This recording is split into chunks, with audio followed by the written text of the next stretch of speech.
Hello, it's Galen. Galen's got Parkinson's. This is a 15mm battle using ground zero figures and a sort of adaptation of rapid fire rules to make them a bit more sci-fi.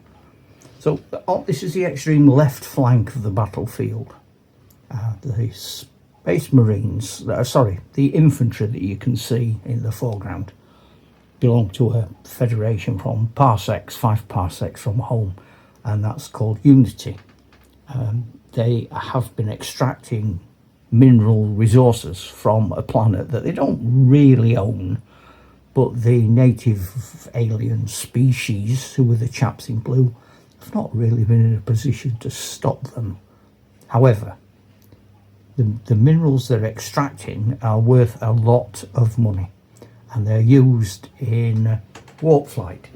Now that's a mixture of all sorts of things, isn't it? Because I'm sticking some Star Trek in there, because on my big space map, to get from place to place, you really need to travel at warp speed. You don't want to be plodding along at impulse power, you'll never get anywhere. I've also imposed a sort of rule for this battle, that the mines are producing a chemical for the warp power, which is as yet unnamed, but it is highly explosive, and so you can't use heavy explosives.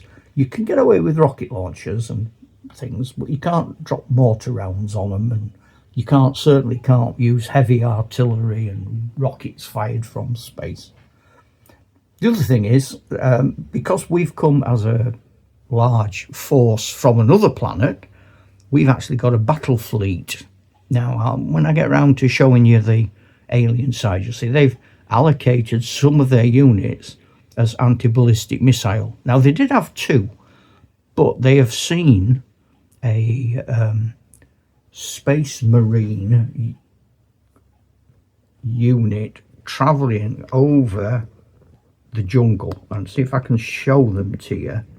They are there in that white vehicle, and the 2 blue things at the bottom, that was designated as anti-ballistic, but they've taken that away because they want to fire at that helicopter.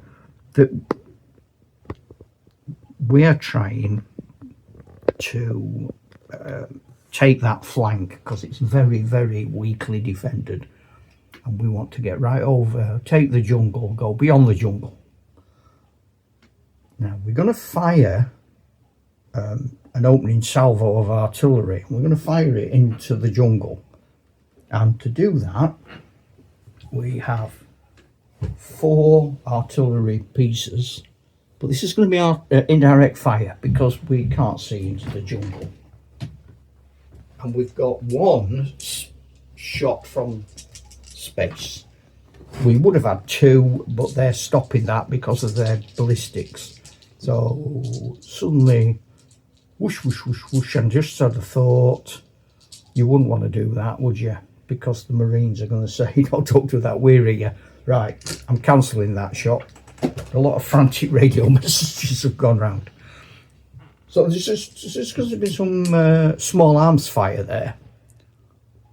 In amongst the blue aliens, there are some little, we know what they are. I'm going to call them woks, but they're sort of Ewoks. Now, they've only got bows and arrows and spears, so they don't kill anything on their own, but they do add 1 to the unit that they're with in terrain that they're suited to, which is, for this game, the jungle. So they're going to add 1. So there's sort of light gunfire all around here as the infantry try to get into the woods. So here we go, a bit of gunfire, and it is unresolved, so I shall resolve it.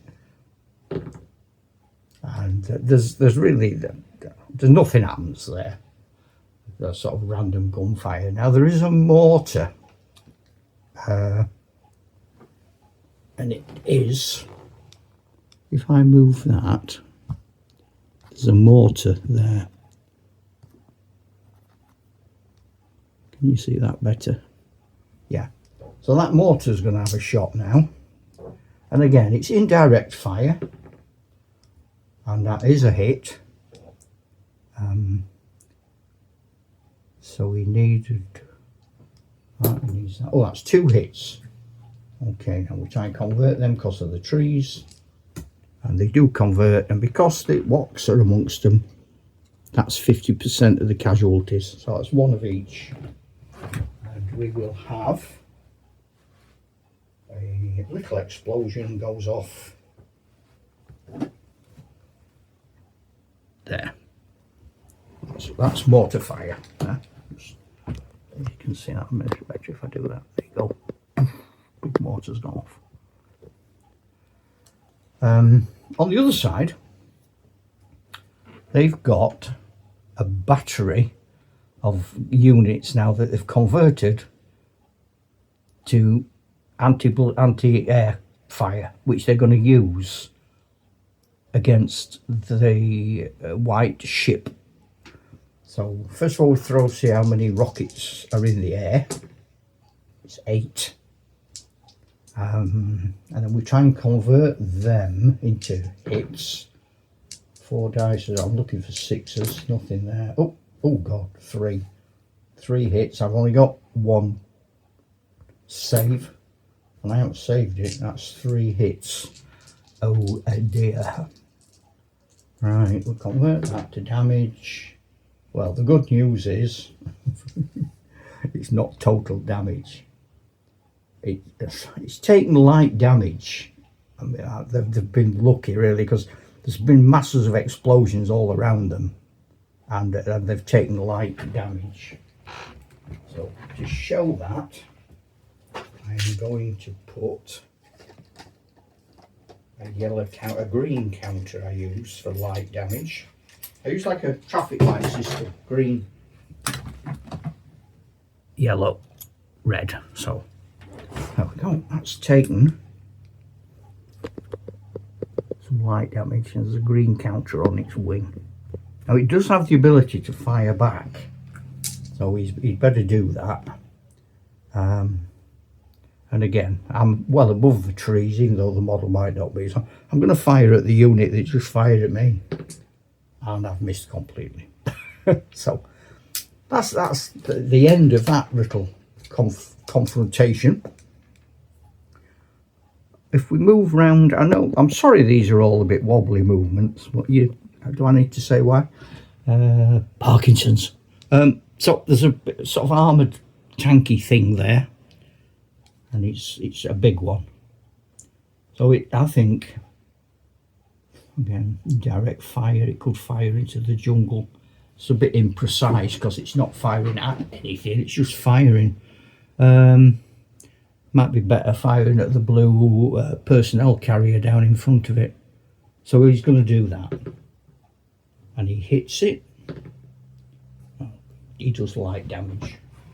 So again, it's not the end of the world. We can cope with that. Now, as we move towards the town here,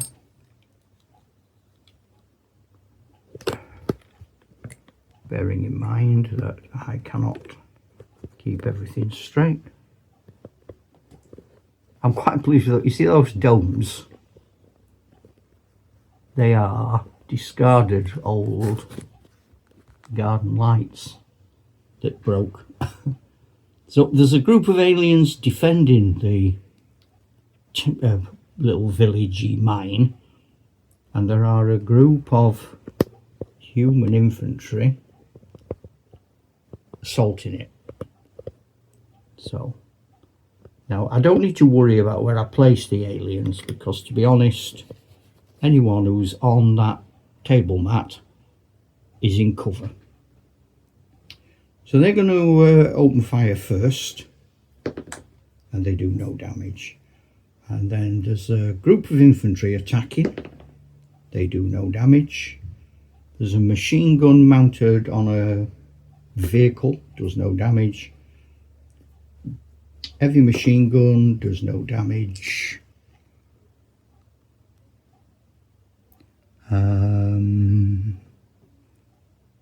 Another group of infantry there, does no damage. 2 light artillery pieces. Oh no, they can't fire because of the kaboom. What I've said is every time you fire artillery and nonsense in there, you throw a dice, and they're cumulative, and when they get to 6 the whole lot goes up like a nuclear explosion, and nobody wants that. So that's the centre.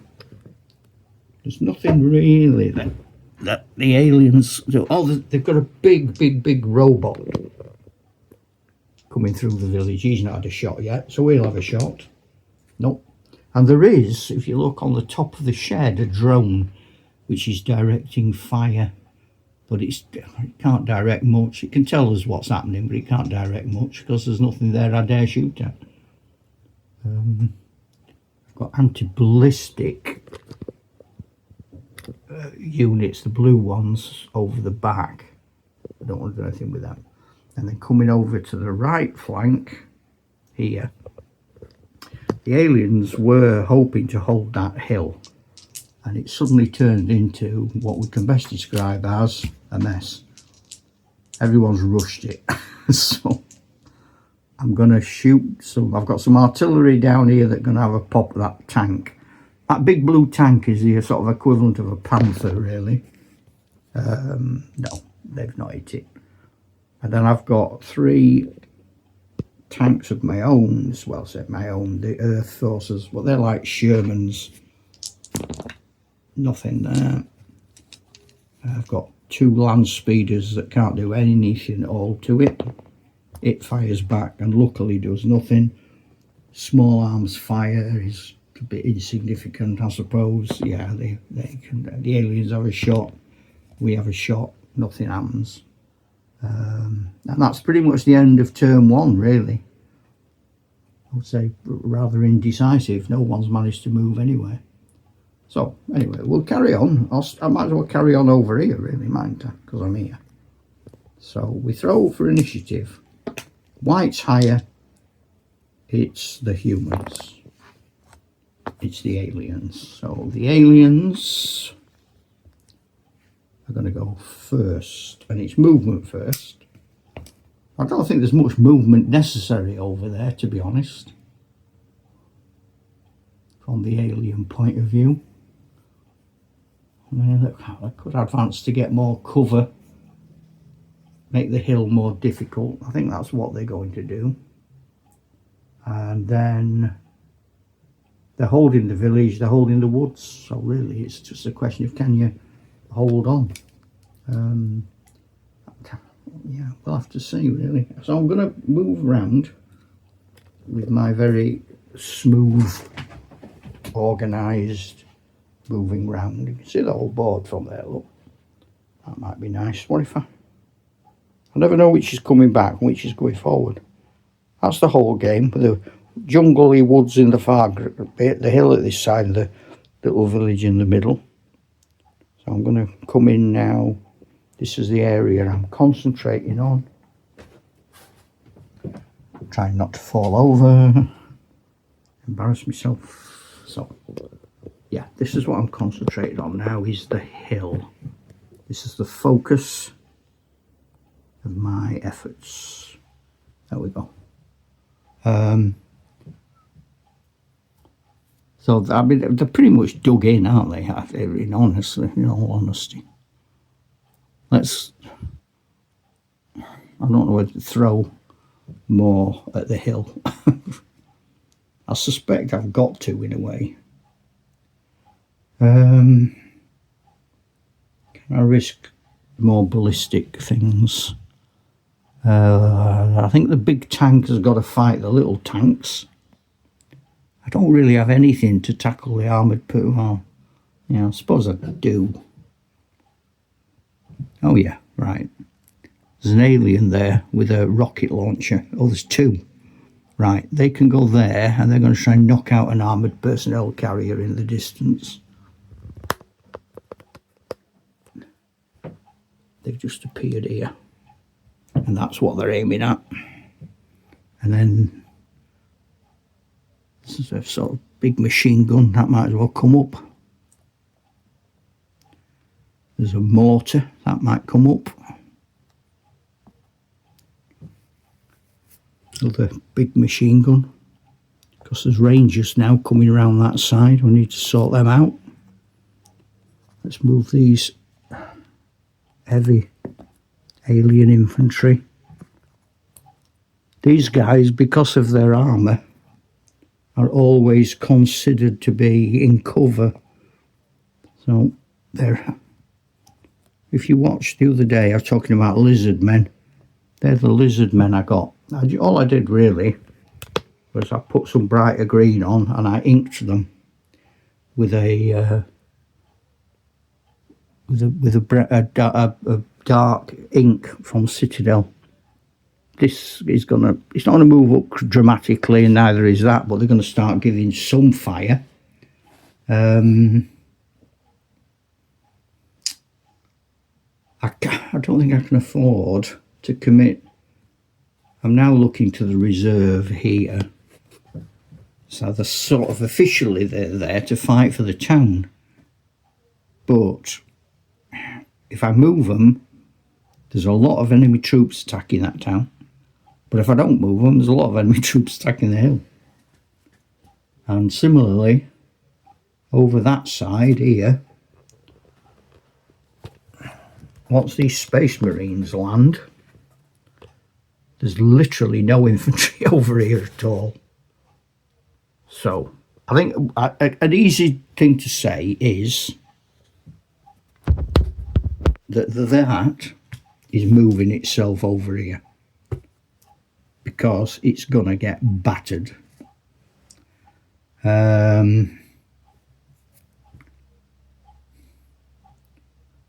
Can't do much about that till they land, but these chaps can get themselves into the woodland.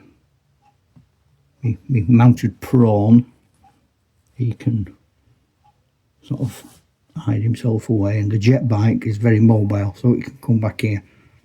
This anti-ballistic thing is now committing itself to not being anti-ballistic. It's now committing itself to being fully, totally, automatically ballistic. It's going to blow everything up. And I'm going to have to bring these reserves across here. I can't have no infantry facing these Marines, sadly. Or not, depending on which side you want to win.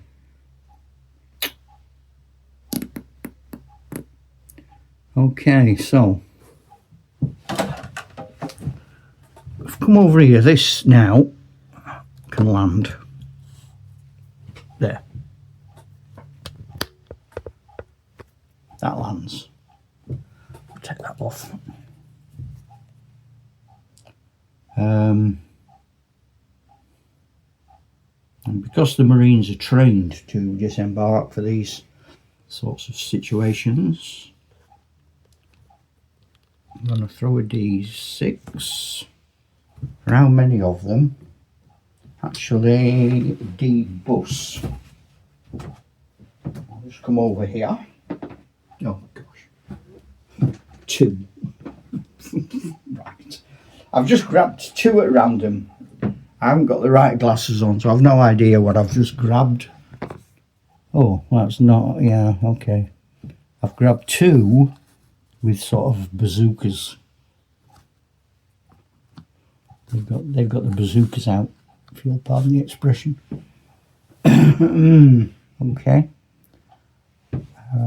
Still fighting for the jungle over there. There's nothing we can do about that. Still fighting for the town, still fighting for the hill. So now everything becomes a battle. Small arms, etc. So that's got a couple of 20 minutes really. And I'll sort of leave you with more views of the battlefield. I just wanted to show you how I can use rapid fire and 15mm sci-fi for a big battle on a 3 by 4 table, having a bit of fun. Alright then, ta-ra Chuck.